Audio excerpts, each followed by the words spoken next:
does a working mother look like? If you ask the internet, this is what you'll be told.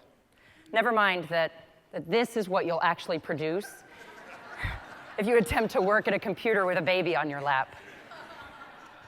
But no, this is a working mother. You'll notice a theme in these photos. We'll look at a lot of them. That theme is amazing natural lighting, which, as we all know, is the hallmark of every American workplace. There are thousands of images like these. Just put the term working mother into any Google image search engine, stock photo site. They're all over the internet. They're topping blog posts and news pieces. And I've become kind of obsessed with them and the lie that they tell us and the comfort that they give us, that when it comes to new working motherhood in America, everything's fine. But it's not fine. As a country, we are sending millions of women back to work every year incredibly and kind of horrifically soon after they give birth. That's a moral problem, but today I'm also going to tell you why it's an economic problem.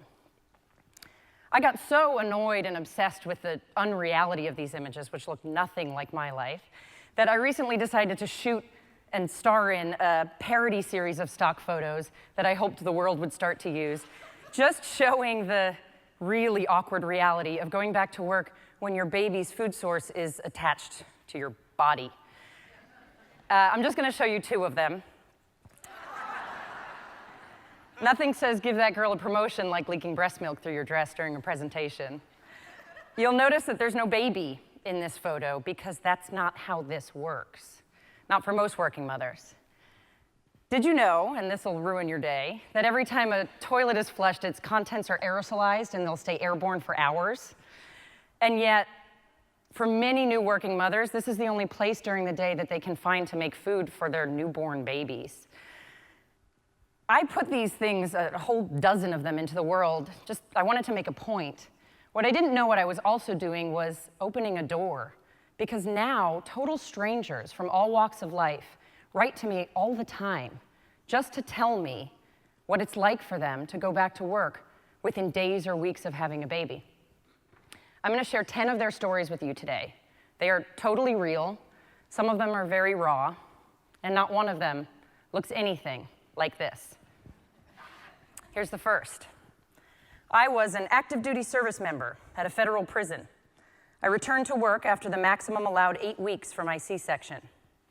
A male coworker was annoyed that I had been out on vacation, so he intentionally opened the door on me while I was pumping breast milk and stood in the doorway with inmates in the hallway.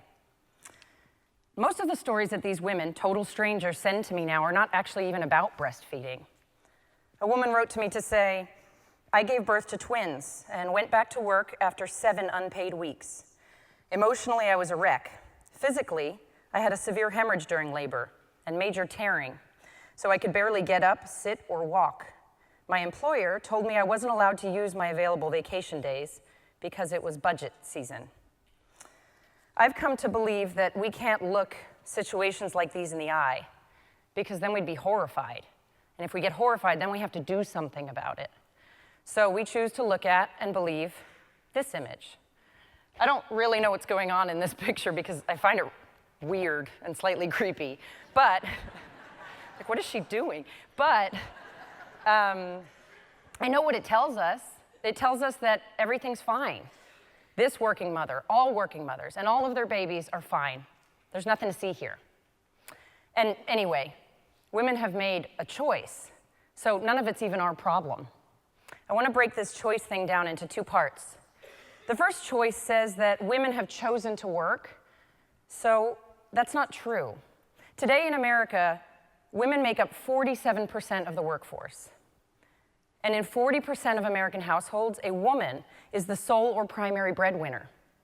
Our paid work is a huge part of the engine of this economy, and it is essential for the engines of our families. On a national level, our paid work is not optional. Choice number 2 says that women are choosing to have babies, so women alone should bear the consequences of those choices. You know, that's one of those things that when you hear it in passing can sound correct. I mean, I didn't make you have a baby. I certainly wasn't there when that happened. But that stance ignores a fundamental truth, which is that our procreation on a national scale is not optional. The babies that women, many of them working women, are having today will one day fill our workforce, protect our shores, make up our tax base. Our procreation on a national scale is not optional. These aren't choices. We need women to work. We need working women to have babies. So we should make doing those things at the same time at least palatable, right? Okay, this is pop quiz time. What percentage of working women in America do you think have no access to paid maternity leave? 88%. 88% of working mothers will not get 1 minute of paid leave after they have a baby. So now you're thinking about unpaid leave. It exists in America. It's called FMLA. It does not work. Because of the way it's structured, all kinds of exceptions, half of new mothers are ineligible for it. Here's what that looks like. We adopted our son. When I got the call the day he was born, I had to take off work. I had not been there long enough to qualify for FMLA, so I wasn't eligible for unpaid leave. When I took time off to meet my newborn son, I lost my job. These corporate stock photos hide another reality, another layer. Of those who do have access to just that unpaid leave, most women can't afford to take much of it at all. A nurse told me I didn't qualify for short-term disability because my pregnancy was considered a pre-existing condition. We used up all of our tax returns and half of our savings during my 6 unpaid weeks. We just couldn't manage any longer. Physically, it was hard, but emotionally, it was worse. I struggled for months being away from my son. So this decision to go back to work so early, it's a rational economic decision driven by family finances. But it's often physically horrific because putting a human into the world is messy. A waitress told me, with my first baby, I was back at work 5 weeks postpartum. With my second, I had to have major surgery after giving birth. So I waited until 6 weeks to go back. I had 3rd-degree tears. 23% of new working mothers in America will be back on the job within 2 weeks of giving birth. I worked as a bartender and cook, average of 75 hours a week while pregnant. I had to return to work before my baby was a month old, working 60 hours a week. One of my coworkers was only able to afford 10 days off with her baby. Of course, this isn't just a scenario with economic and physical implications. Childbirth is, and always will be, an enormous psychological event. A teacher told me, I returned to work 8 weeks after my son was born. I already suffer from anxiety, but the panic attacks I had prior to returning to work were unbearable. Statistically speaking, the shorter a woman's leave after having a baby, the more likely she will be to suffer from postpartum mood disorders like depression and anxiety. And among many potential consequences of those disorders, suicide is the 2nd most common cause of death in a woman's first year postpartum. Heads up that this next story, I've never met this woman, but I find it hard to get through. I feel tremendous grief and rage that I lost an essential, irreplaceable, and formative time with my son. Labor and delivery left me feeling absolutely broken. For months, all I remember is the screaming. Colic, they said. On the inside, I was drowning. Every morning, I asked myself how much longer I could do it. I was allowed to bring my baby to work. I closed my office door while I rocked and shushed and begged him to stop screaming so I wouldn't get in trouble. I hid behind that office door every damn day and cried while he screamed. I cried in the bathroom while I washed out the pump equipment. Every day I cried all the way to work and all the way home again. I promised my boss that the work I didn't get done during the day, I'd make up at night from home. I thought, there's just something wrong with me that I can't swing this. So those are the mothers. What of the babies? As a country, do we care about the millions of babies born every year to working mothers? I say we don't. Not until they're of working and tax-paying and military serving age. We tell them we'll see them in 18 years, and getting there is kind of on them.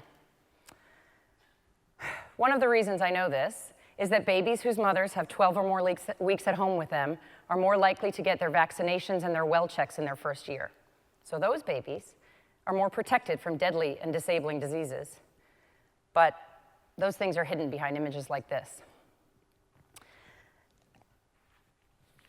America has a message for new mothers who work and for their babies.